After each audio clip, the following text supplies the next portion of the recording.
साडी नेसून अतिशय सुंदर दिसत असलेली काव्याची एंट्री पार्थ समोर होताच पार्थची पडणार विकेट। तर या दोघांना प्रेमामध्ये मग्न होताना पाहून रम्या पाय घसरून पडणार आणि स्वतःचं कंबरट सरळ करून घेणार।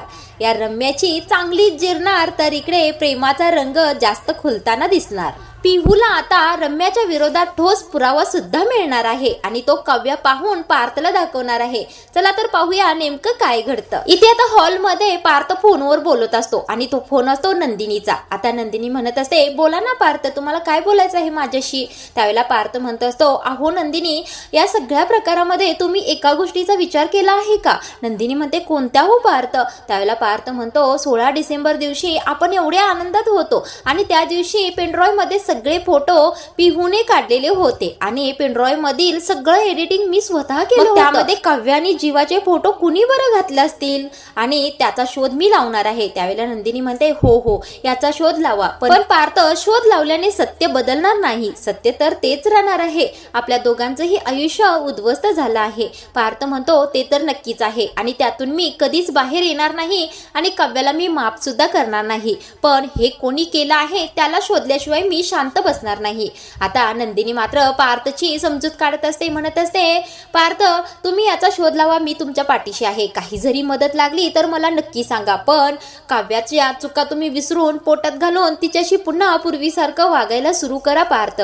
कितीही नाही म्हटलं तरी ती माझी सख्खी बहीण आहे आणि तिचा सुखी संसार मोडताना असं पाहवत नाही मला। त्यावेळेला पार्थ शांतच बसतो आणि अचानकच फोन कट करतो। आता फोन कट करून मागे वळून पाहतो तर काय, काव्या छान साडी नेसून, लाल रंगाची साडी नेसून मस्तच लुक करून खाली शिड्या उतरत येत असते। आता ते पाहतो पार्थ।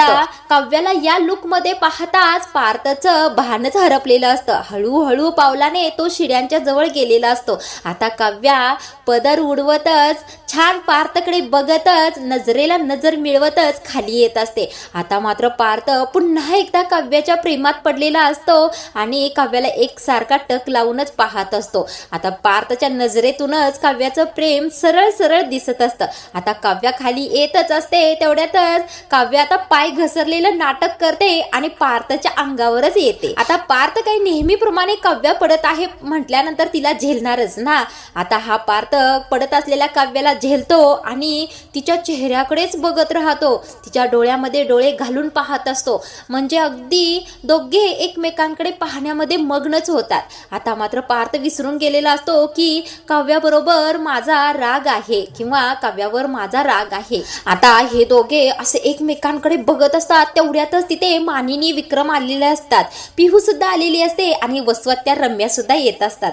आता या दोघांचं नेमकं काय चाललं आहे, हे दोघे काय असे एकमेकांकडे बघत आहेत पाहून ही रम्या मध्येच घुसते। मध्येच घुसल्यानंतर अशी फास्टच येत असते पार्थकडे, म्हणजे काव्यापासून बाजूला करण्यासाठी। आता फास्ट येता येता हिचाच पाय घसरतो आणि धप करून खाली पडते आणि चांगलंच कंबरट सरळ होते। आता रम्या असं पडल्यानंतर आई ग पडले मी असं जोराने ओरडायला लागते। आता एवढ्यातच काव्या आणि पार्थ भानावर येतात। भानावर आलेल्या पार्थला रम्या म्हणत असते, अरे पार्थ, मी पडले ना, बघ ना माझ्याकडे, मला हात तरी दे उठण्यासाठी।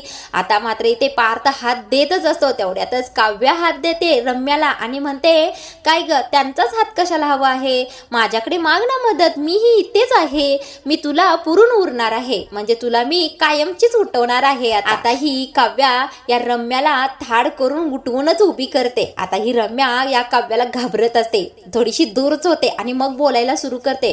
काव्याला म्हणते, हे काय नवीन नाटक आहे?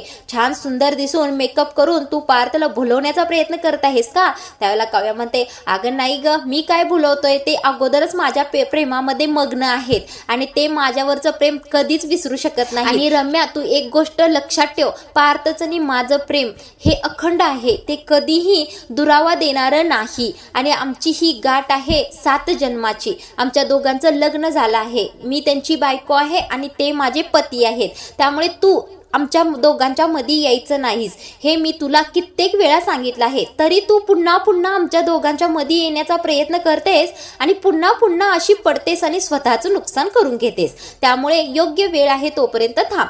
आता असं झाल्यानंतर रम्या रागाने रूम मध्ये निघून जाते व स्वत्या सुद्धा जातात. आता इकडे विक्रम आणि मानिनी मात्र चांगलेच खुश असतात. आता पिहू रूम मध्ये जाते आणि मोबाईल बघत बसलेली असते. आता मोबाईल पाहता पाहता पिहूला रम्याच्या विरोधात चांगलाच पुरावा मिळतो. आता काय झालेलं असतं नेमकं, पिहूने ज्यावेळेला एडिटिंग केलेलं असतं त्या पेनड्रॉयचं त्यावेळेला तिच्या मोबाईलचा कॅमेरा सुरूच राहिलेला असतो आणि ती आवरण्यासाठी गेलेली असते. म्हणजे 16 डिसेंबरच्या पार्टी दिवशी तिने ते पेनड्रॉय तयार करून तिथे ठेवलेला असतो आणि मोबाईल वापरता वापरता कॅमेरा ऑन करून तसाच ठेवून ती आवरण्यासाठी गेलेली. मोबाईलमध्ये गॅलरीमध्ये गेल्यानंतर पिहूला हा व्हिडिओ सापडतो आणि ती पाहते तर काय त्या कॅमेऱ्यामध्ये कैद झालेलं असतं. रम्याने तिथील ते पेनड्रॉय चोरून तिच्या रूममध्ये घेऊन गेलेली असते आणि परत आणून सुद्धा ठेवलेला असतो. हे सुद्धा कैद झालेलं असतं. आता पिहूच्या सगळा प्रकार लक्षात येतो. आता पिहूच्या लक्षात येतं की रम्याताईनेच जीवादादा आणि काव्याताईचे फोटो त्या पेनड्रॉय मध्ये घातले होते आणि या चौघांचा संसार उद्ध्वस्त केलेला आहे. आता पिहूला हे कळल्याबरोबर पिहू धावत जाते काव्याकडे. काव्याताई हे बघ ना, माझ्या मोबाईल मध्ये काय आहे, कसला व्हिडिओ आहे. आता त्या व्हिडिओ मध्ये काव्या पाहते तर काय, या रम्यानेच पेनड्रॉय चोरलेला असतो आणि पुन्हा आणून ठेवलेला असतो. आता ही काव्या चांगलीच भडकते. काव्याला कळतं की पिहूकडून पेनड्रॉय नेऊन त्यामध्ये तिनेच ते फोटो घातलेले असतात. आता रम्याला चांगलंच कळतं की या रम्यानेच आमच्या दोघांचे फोटो सगळ्यांसमोर आणले आहेत आणि आमचा संसार उद्ध्वस्त केला आहे आणि झाकल्या गेलेल्या गोष्टी सगळ्या उघड केलेल्या आहेत. आता काव्या खूपच चिडलेली असते. राग थोडा शांत करते. पिहूला म्हणते ठीक आहे बाळा, मी बघते याचं काय करायचं ते. आता इकडे पार्थला तर रम्या आणि वसुहत्यांवर संशय आलेलाच असतो. मग आता हे काव्याने सुद्धा ऐकलेलं असतं. काव्याला सुद्धा माहित असतं की या दोघींनीच नेमकं काहीतरी केलेलं असतं. आता काव्या पटकन तो पुरावा मोबाईल मधला घेते आणि पार्थकडे जाते आणि पार्थला तो व्हिडिओ दाखवते. आता पार्थ सुद्धा इतका हुशार असतोच की त्याला सुद्धा सगळं कळून येतं की पेनड्रॉय मध्ये रम्या आणि वसुहत्या या दोघींनीच काव्या आणि जीवाचे फोटो घातलेले असतात. आता मात्र पार्थ इतका भडकतो, इतका चिडतो की या दोघींना हॉलमध्ये जोराने ओरडून बोलवून घेतो. ए रम्या रम्या, आत्या आत्या असं करून हाका मारून घेतो. आता त्या दोघी धावतच येतात. काय झालं करतच.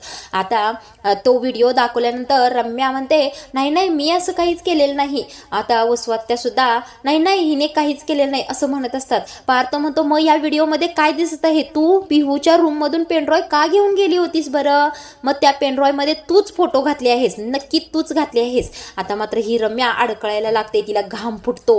आता ती घाबरल्यासारखी करते, अडकळत बोलते. म्हटल्यानंतर पार्थ म्हणतो एवढी घाबरतेस कशाला? मला अगोदरच तुझ्यावर डाऊट होता आणि मला खात्री सुद्धा होती की तूच हे सगळं केलं आहेस. तुम्हीच दोघींनी मिळून हा सगळा प्रकार उघडकीस केला आहे. आता इथे पार्थ थोडा शांत तरी समजून बोलत असतो, पण ही काव्या येते पुढे आणि वसुहत्याचा आणि रम्याचे दोघींचे दोन्ही हात चांगलेच मुरगळते. आता काव्या चांगली दात खडक हातच चिडून त्या दोघींना म्हणत असते आता तुमच्या दोघींचा न्याय मीच करणार आहे. आता मात्र वसुहत्या आणि रम्याची चांगलीच खरडपट्टी झालेली असते. आता या दोघींचा सुद्धा सगळा खोटेपणा सगळ्यांसमोर आलेला असतो आणि पार्थ आणि काव्या एकमेकाच्या प्रेमात पुन्हा पडलेले असतात. तर प्रेक्षकांनो, ही काव्या या दोघींचं काय हाल करणार आहे तुम्हाला ऐकायला आवडेल का? व्हिडिओ पाहायला आवडेल का? ते कमेंट मध्ये नक्की सांगा.